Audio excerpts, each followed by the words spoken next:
This is a podcast of Scripps Institution of Oceanography at UC San Diego. To learn more about how you can support Scripps, visit us online at scripps.ucsd.edu. This fall, a network of measurement devices spread out through the world's oceans will reach a key milestone. The Argo program is expected to reach its target of having 3,000 floats simultaneously collecting data on what are considered the vital signs of the oceans: water temperature, salinity, and velocity. But nearly a decade after the array's first floats were launched off the coast of Australia, the Scripps oceanography scientists, who were the main forces behind the program, say that the celebration will come later. Physical oceanographers Dean Remick and Russ Davis say that if the international effort is to meet its most important scientific goals, support for it must continue for years to come.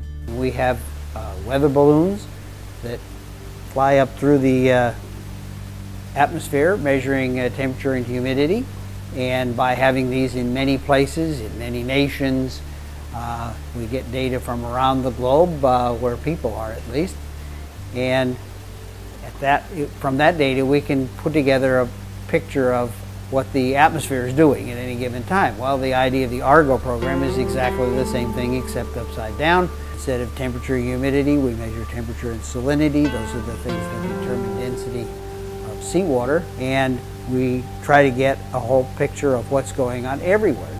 One way of explaining it, I think, would be to look at what we can do globally with the Argo data set by measuring temperature, salinity, and velocity.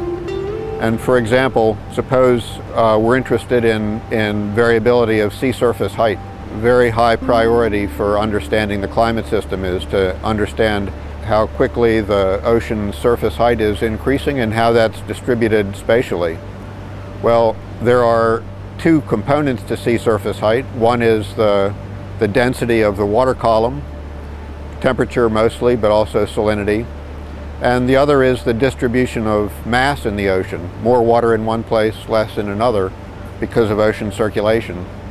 And so an Argo float, in a sense, measures all of these things. It measures the changing height of the water column due to changes in density, and it measures the redistribution of mass by ocean circulation.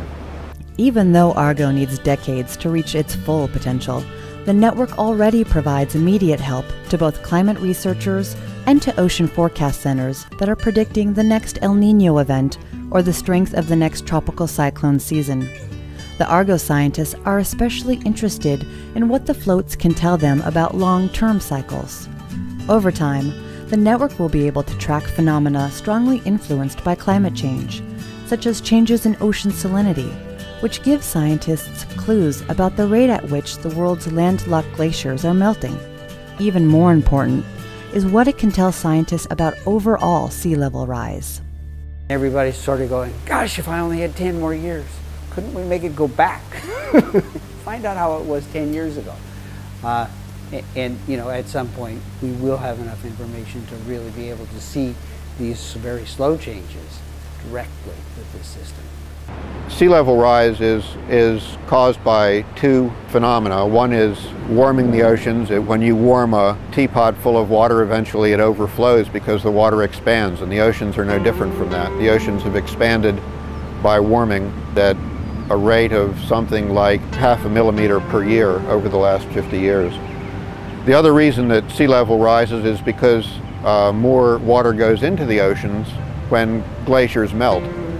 And of course there are active programs at measuring the volume of ice sheets in Antarctica and Greenland and other places.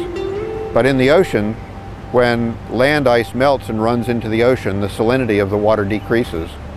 So that's something else that Argo sees, and we can view very small decreases in the mean salinity of the oceans because of the addition of water. We just sort of have the first data point in a lot of these processes, but it's working very well. We're addressing questions of global significance like sea level rise and the heat storage in the ocean. We hear people occasionally still saying, oh no, the globe isn't really warming.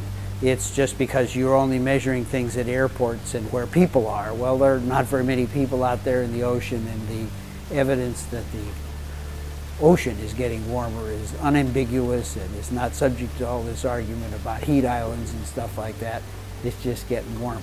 So there's some things we can deliver on right now, and I think there are a lot more things that we will learn from this thing as we watch it over time. It's like having your first weather maps. I mean, what would you know about the atmosphere if you'd never seen a weather map? Climate is I think, recognized now as a very important problem, and we need to keep observing the state of the climate system. That means that the need for a program like Argo continues indefinitely. The technology may evolve. I can't say that we'll be putting the same kind of instruments out over a long period of time, but we need to keep making these measurements for the indefinite future.